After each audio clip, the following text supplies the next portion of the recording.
हम पढ़ रहे थे यूरो मुद्रा बाजार और आज हम पढ़ेंगे यूरो मुद्रा बाजार की क्या प्रकृति है, कैसे इसका संगठन है।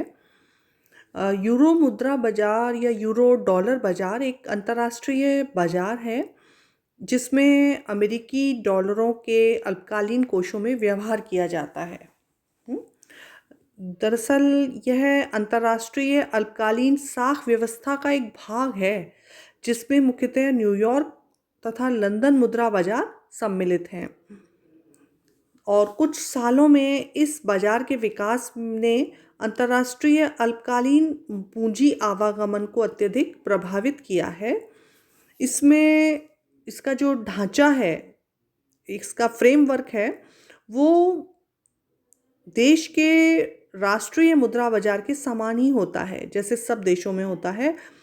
बस इसमें केंद्रीय बैंक की भी भूमिका होती है और यूरो डॉलर बाजार में भाग लेने वाली प्रमुख संस्थाएं भी व्यापारिक बैंक, केंद्रीय बैंक, निगम और व्यक्ति होते हैं।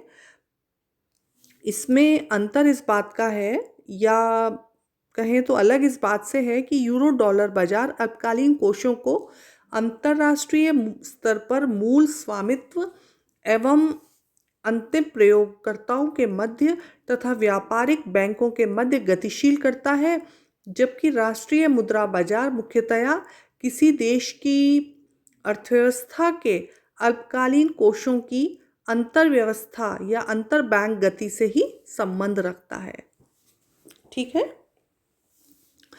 इसमें दो से अधिक, इसका मतलब यह है कि इसमें दो या दो से अधिक देश या उनकी संस्थाएं सम्मिलित हो जाती हैं और बिल्कुल घरेलू मुद्रा बाजार की तरह ये कार्य करता है।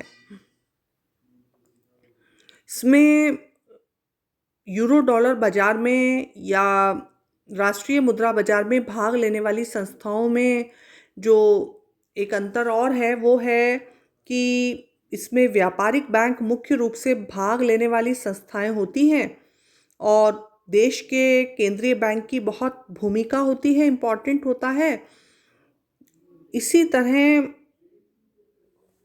यूरो डॉलर बाजार में भाग लेने वाली प्रमुख संस्थाएं भी व्यापारिक बैंक ही होती हैं, लेकिन इसमें केंद्रीय बैंक की भूमिका उतनी महत्वपूर्ण नहीं होती क्योंकि अंतिम ऋणदाता का कार्य केंद्रीय बैंक इसमें नहीं करता है। क्लियर। इसके अलावा अगर हम देखें तो इस बाजार का संचालन नॉर्मल सौदों की तरह होता है जैसे और मुद्रा बाजार में होता है, और यूरो डॉलर निक्षेपों या जमाओं संबंधी सौदे मुख्यतया ऋण सौदे होते हैं जिसके अंतर्गत विनियोगकर्ता अपने धन को विभिन्न संस्थाओं में जमा कराते हैं, और जिस समय ये जमाएं यूरो डॉलर बाजार में प्रवेश करती हैं तथा जब तक इनका अंतिम उधार प्राप्तकर्ता के द्वारा प्रयोग नहीं किया जाता तब तक ये डॉलर जमाएं किसी एक ही देश के बैंक के मध्य और विभिन्न देशों के बैंकों के मध्य होने वाले ऋण सौदों की एक श्रेणी का अनुसरण कर सकती हैं। ठीक है। इसके अलावा उधार लेने से संबंधित हैं ये अल्पकालीन कोषों के, कोई विशेष बात नहीं है, और इसके हिसाब से बैंकों की जो सभी शाखाएं हैं वो इसमें सम्मिलित होती हैं और कार्य करती हैं। इसके अलावा व्यापारिक बैंकों की जो इसमें भूमिका होती है, दरअसल वो काफ़ी इम्पॉर्टेंट है, और वो ये करते हैं कि जब सौदा होता है तो वो जमाएं स्वीकार भी करते हैं और ऋण भी देते हैं। इसके अतिरिक्त यूरो डॉलर संबंधी जो व्यवहार होते हैं उस समय बैंक लाभ, तरलता व विस्तार आदि उद्देश्यों पर कोई विशेष ध्यान नहीं देता। इन उद्देश्यों को प्राप्त करने के उद्देश्य से ये बैंक अनेक प्रकार के बाजारों में प्रवेश कर सकते हैं। ठीक है।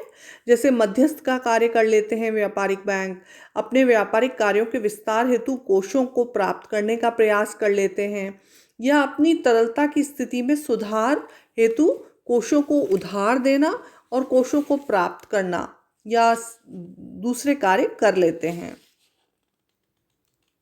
इसके अलावा जो यूरो मुद्रा बाजार या यूरो डॉलर बाजार में सौदों के प्रकार हैं, वो उसी तरह हैं।